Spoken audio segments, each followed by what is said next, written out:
Alrighty, good day and welcome. My name is Mr. JB and today we are going through another PhotoPea tutorial. This one comes as a request from a viewer, so if you have any requests on anything you'd like to see within PhotoPea, just drop me a comment on any of my videos. I do try my best to do any of those for people who do reach out and ask if I haven't done something like that already. Today we are doing another glow effect, something similar to some stuff that I've done before, but they wanted to know how to do it to be around a building or to kind of have an item glow from the back. So that's what we're going to be working on for today. So today I've just dropped in an image of this building, and to start we are going to create a duplicate layer. So we're going to right click and then we are going to go to duplicate layer. You can also use Ctrl J, it's the exact same thing. And with that duplicated, we are going to go to our layer 1. We are going to go to select and then we are going to go to remove BG. This removes their background. It's done through the PhotoPea website. But if you do not have the premium version, you can only do this once per hour. So backgroundremover.bg is a awesome free website to help you remove backgrounds, which will help you with this feature. Just might save you a few moments. Now, you'll see that I've got this all selected and all done, which is awesome. We are going to make another duplicate of this layer in case we need to do something else with it later. So we're going to right click, duplicate layer. We're going to shut that one off. And then we are now going to be manipulating this upper layer. To begin, we're going to right click it. And we're going to convert this to a smart object. Once it's converted to a smart object, we are going to click on the effects button and we're going to do outer glow. With outer glow selected, we can't really see a whole lot. I'm just going to end up doing a bright color, that way it can be seen through this. This wouldn't be probably the color I would pick, but it's just something so that way you can kind of see what's going on with all these effects. So with my outer glow selected as that pink, you can see that it's kind of hard to see anything. Right now this is set as screen. We're going to set it to dissolve. Dissolve is going to give it a little bit of pixelization, which will look kind of nice a little bit later. And if there's any spots we don't like, we can always remove them in the future.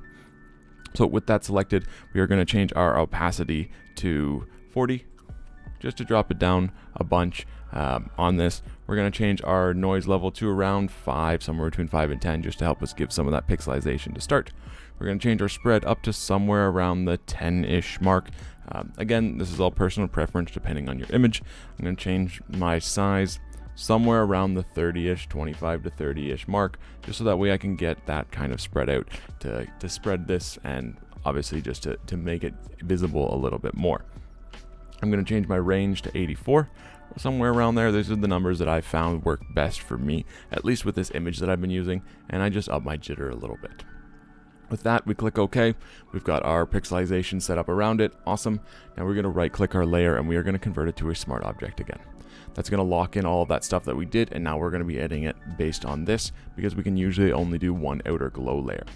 We're going to click the effect again. We're going to go to outer glow again. We're going to do this a couple more times. We're going to select our color option to dodge. So we're going to go all the way down until we hit color dodge. Bam. We are going to set our opacity to 77 or somewhere around there. Again, these are just the numbers that I've kind of chosen. Noise is going to stay roughly where it is. That's totally fine.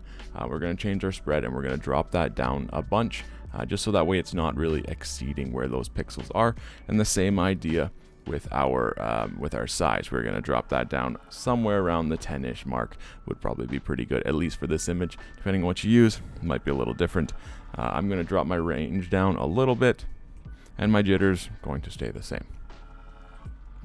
Now, with this, we're going to right click again. We are going to convert to a smart object. We're going to go back to our effects, and again, we are going to outer glow.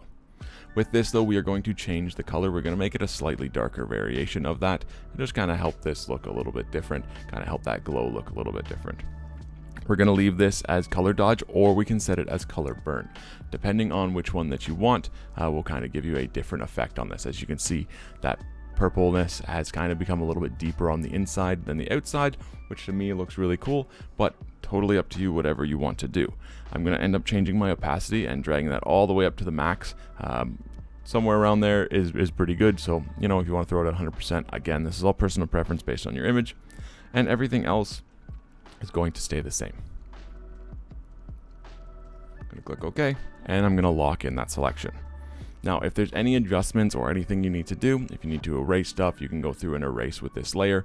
You can end up creating a raster mask and just drawing with the opposite color. So since my raster mask layer is white, I'm going to end up getting a brush with black, and I'm just going to make the size bigger just to show you.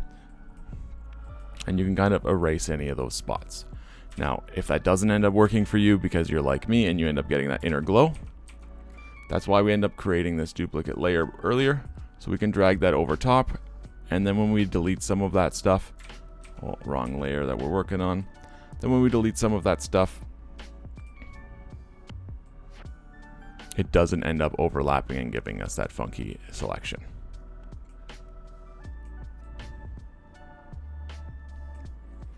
Now with that, that's all that we are going to cover for this tutorial. Pretty quick in terms of what it is. You're just creating the outer glow 3 times and locking in by creating a new smart layer or a new smart object. With that, thank you so much for watching. I hope you enjoyed and I hope you learned something. Have a wonderful day, take care, and be safe.